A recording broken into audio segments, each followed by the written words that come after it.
যারা একদমই পাঙ্গাস মাছ খেতে পারেন না তাদের জন্য এই রেসিপিটা আপনারা সবাই একবার হলেও ট্রাই করবেন। আমি একদম পাঙ্গাস মাছ খেতে পারতাম না, বাট এই রেসিপিটা বানানোর পর আমি আসলে পুরো দমে পাঙ্গাসের ফ্যান হয়ে গেছি। তো চলেন মূল রেসিপিতে চলে যাওয়া যাক। এখানে আমি ফার্স্ট একটা প্যানে কিছু তেল গরম করে এটাতে আমি পরিমাণ মতো পেঁয়াজটা দিয়েছি। পেঁয়াজটা হালকা একটু ভেজে আমি এখানে মশলাগুলি অ্যাড করে দিব। আমি এখানে শুকনো মরিচ আর রসুন একসাথে পাটায় বেটে নিয়েছি। আপনারা চেষ্টা করবেন শুকনো মরিচটা একটু বেটে ইউজ করার জন্য। শুকনো মরিচের গুঁড়া দিয়ে এটা আসলে খুব একটা টেস্ট হয় না, সো চেষ্টা করবেন শুকনো মরিচটা বেটে এটার মধ্যে ইউজ করার জন্য। আমি এখানে শুকনো মরিচ আর রসুনটা বেটে এখানে ইউজ করেছি।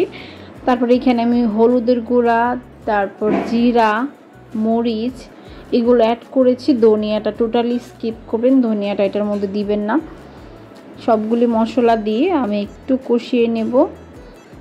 তারপর আমি এখানে মাছটা আগে থেকে লেবু আর লবণ দিয়ে অনেকটা সময় মাখিয়ে রেখেছিলাম, তাহলে মাছের যে একটা আস্তে গন্ধ সেটা আসলে থাকে না। তো আমি এখানে মাছটা দিয়ে কিছুটা সময় কষিয়ে নেব। দেখেন আমি মাছটা ছোট ছোট করে কেটে নিয়েছি। মাছটা ছোট ছোট করে কাটলে হয় কি ভিতরে সবগুলি মশলা ঠিক মতো ঢোকে আর আপনি একদম প্রপার একটা টেস্ট পাবেন। তো সেই জন্য এই মাছগুলি একটু ছোটো ছোটো করে কেটে আমি রান্না করছি।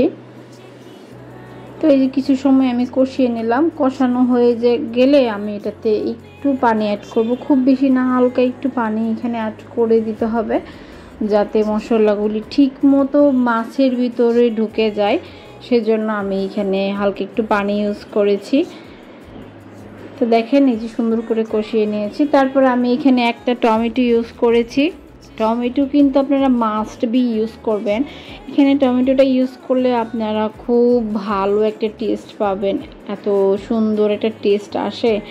টমেটোটা ইউজ করার চেষ্টা করবেন। তো আমি টমেটো দিয়ে ভালো করে একটু নেড়ে চেড়ে কষিয়ে নিচ্ছি।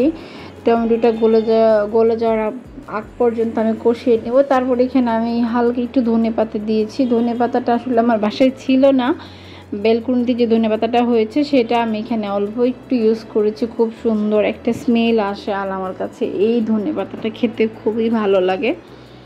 তো এই যে দেখেন আমার রান্নাটা প্রায় শেষের দিকে। যখন তেলটা এরকম সুন্দর করে উপরে ভেসে ওঠে তখন আপনারা এটা নামিয়ে নেবেন।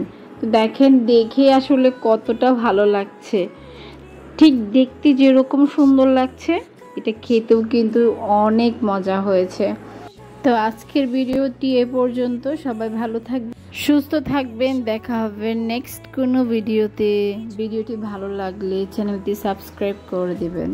আল্লাহ হাফেজ।